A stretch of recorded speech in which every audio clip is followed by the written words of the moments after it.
After years of dominating the redraft game, I made the jump to Dynasty Fantasy Football for the first time in 2017. It reminded me of playing Madden franchise mode as a kid, where I would simulate the games because I just wanted to build the team. I loved the draft, free agency, trading, and so forth. And now I get to do that with fantasy football and maybe even win some money while doing it.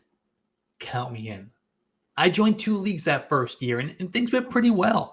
I went into year 2 pretty cocky, thinking I had all the answers. However, the Dynasty game is different. It's complex. All it takes is a few mistakes and you set your team back for years. And let me tell you, I made a lot of mistakes in those early years.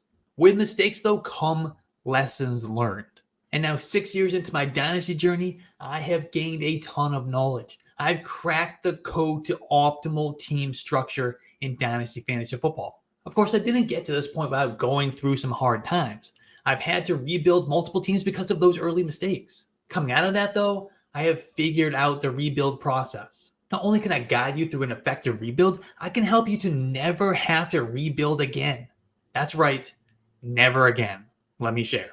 To begin the rebuild process, we have to start with tearing it down. This is scary. You have to fully commit to the process, even if it hurts to give up some of your talented veterans. You should be dealing any running back worth a damn and any wide receiver or tight end age 27 or older. In return, you are seeking youth and draft picks. Now, this can be done at any time during the calendar year that you determine is the right time to start a teardown. However, ideally, your rebuild will begin during the season. That's because it's easier to trade away your veterans in season to contending teams while draft picks and young players are at their cheapest. But we also have to build it the right way. Let's establish the goal here. The goal is we want to build a juggernaut.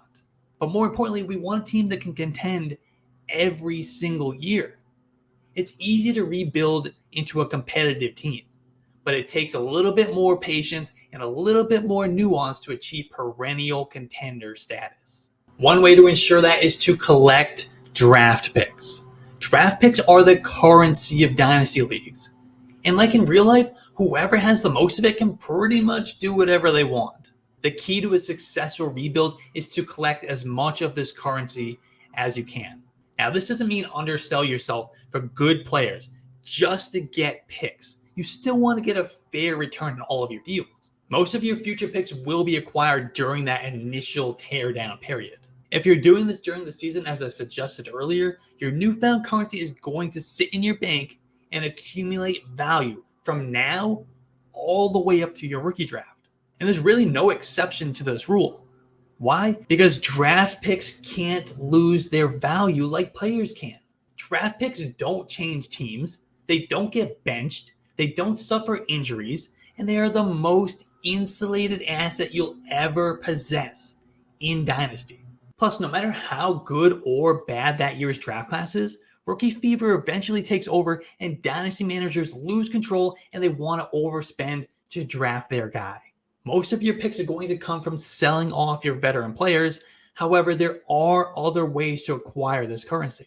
Like keeping a collection of real-life backup running backs can help you flip a short-term value spike into draft capital when inevitably their starter goes down and they move into the RB1 tier on their real-life team. The quarterback position also has some similar value spike potential. Backup quarterbacks in Superflex leagues could return as much as a future second-round pick if they're thrust into a starting gig mid-season. Even in single quarterback leagues, an underappreciated veteran can become trade bait for a league mate who loses a starter. Okay, so you've collected a boatload of draft picks during the initial wave of your rebuild. Now what? I cannot stress enough that you absolutely cannot just sit on the draft board and take rookie after rookie. That's such a dangerous and frankly egregious way to spend your picks. Trust me, putting all of your eggs into one basket, whether it be building almost strictly through the draft or going all in on one draft class, that's not going to end well. Instead, spread your picks across multiple classes and trade a bunch of them at their peak value for established but still young players. Now, the first position you should be looking to build up is wide receiver. Wide receivers have a longer shelf life. They're typically productive up to 30 years old, with some even continuing that production into their early 30s. Trading for 22 to 25-year-old wideouts who are ascending in value will give you at least 3 to 5 years of peak fantasy production in most cases. There should be a core of 2 to 3 that you're building around. And who are these wide receivers? We want to look for guys who have a secure quarterback situation, ideally tied to one of the better signal callers in the league. You also want wide receivers in pass-heavy offenses to maximize volume. And in a perfect world, you'll have a prototypical alpha type who can set the world on fire, a spike week king, and some steady producers to back him up. Some wide receivers to target right now are DJ Moore, Michael Pittman, Garrett Wilson, Drake London, Chris Olave, and Devontae Smith. Not all of these guys fit that initial criteria perfectly. I mean, those guys are hard to find, but all have an excellent chance to ascend in value in the near term with several years of their prime left. Now, what about the quarterback position? In single quarterback leagues, the position doesn't have to be complicated. You don't necessarily need to target young guys like at the other positions. A steady veteran with at least 3 to 5 years of top-end production will do just fine. In Superflex leagues, though, it's a little bit different. While going after veterans is still fine, the ideal setup is to have a young, Konami code quarterback with upside paired with a steady, safe veteran. So we touched on wide receiver, we touched on quarterback, but the running back position should be the last piece of the puzzle. If rebuilding a dynasty team was like baking a cake, running back would be the cake's topping. And now that you have a wide receiver core together and have solidified your quarterback and tight end positions, you can finish off the rebuild with some frosting or whipped cream or fruit, whatever your preference. We'll call them running backs though. While the wide receivers are at the core of your team, the running back position is often the difference between being a good team and being a championship team. However, the position is so fragile and has such a short shelf life compared to the other positions, it only makes sense to wait to pursue bell cow running backs until you're ready to contend. Otherwise, by the time you have everything in place to start contending, your running backs are already past the age apex and they're losing value.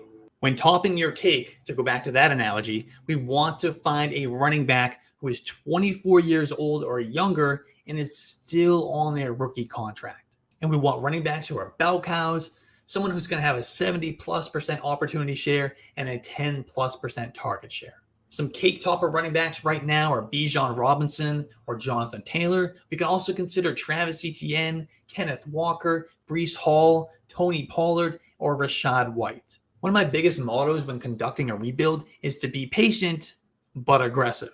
A rebuild can take anywhere from one offseason to 2 years, depending on how bad a shape your team is to begin with.